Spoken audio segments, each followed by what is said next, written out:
Vande Matram. Friends, you are very welcome to this highest spiritual class of Gayatri Mahavigyan. Friends, this is our fourth episode. If you wish, you can give your blessings to this class.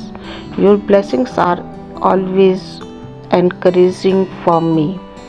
Let us start with that eternal curiosity that remains awakened in every contemplative human being, remains in front of every spiritual seeker, whether God is formless or with form or both with form and formless.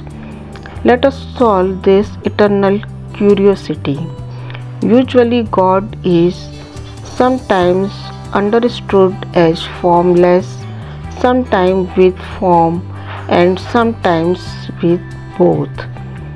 For a normal seeker, all three types of understandings or any type of understanding is fine. But for a seeker of salvation, it is very important to understand the exact knowledge. That is why it is said, Jnanat rite na mukti. Salvation is not possible without knowledge. In the 38th verse of 4th chapter of the Gita Ji, it is said, Nahi jnanen sadrisham pavitram ihi vidyate. I.e., there is nothing as pure as knowledge. But it is also true that walking on the edge of knowledge is like walking on the edge of a sword. If you miss a bit, you may slip. Therefore, be cautious and try to reach the essence with me. Shiv, Ram, Krishna, Durga, etc. all have been called incarnations of God. If the formless is mortal, then how did he become God? And if Ram, Krishna, etc. are God, then how did their bodies become mortal? For this, we understand this puzzle in this way. In Vedanta, God has been called Sopadik, i.e., with Upadhi, which means Sakar, i.e., having a body. But the body is mortal. Now, here are two words whose meanings can be easily understood.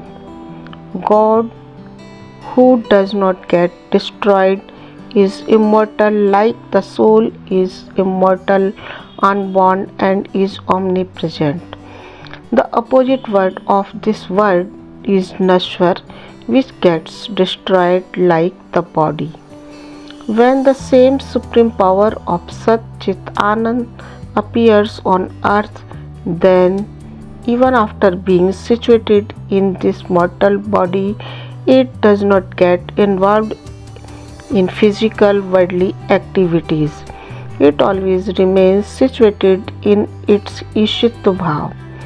That is why Arjun has called Shri Krishna Achyut, who is never devoid of divine powers, in the Gita and said, O Achyut, place my chariot in the middle of both the armies. That is being imbued with the divine qualities of the immortal soul, following kindness, love, compassion, affection, patience, truth, valor, and justice, etc. It does the work of teaching mankind for ages with its excellent character. That divine power of God shower its eternal nectar on many people of excellent character and on self-enlightened person and yogis. It gives that salvation, giving the message of capability, equality and love to the world. It takes birth, incarnates in every era for the darshan of devotees even after the destruction of the body. Therefore, the divine power remains manifest in the physical only. The god of all these gods is Brahma, who is formless and without any attributes, whom we also address as the universe. Friends, stay with me in this spiritual class. Our next question will be that while discussing the Gayatri Mantra, why do I give examples from Srimad Bhagavad Gita in between?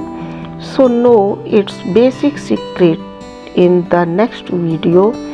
Stay with me. Thank you. Namaskar.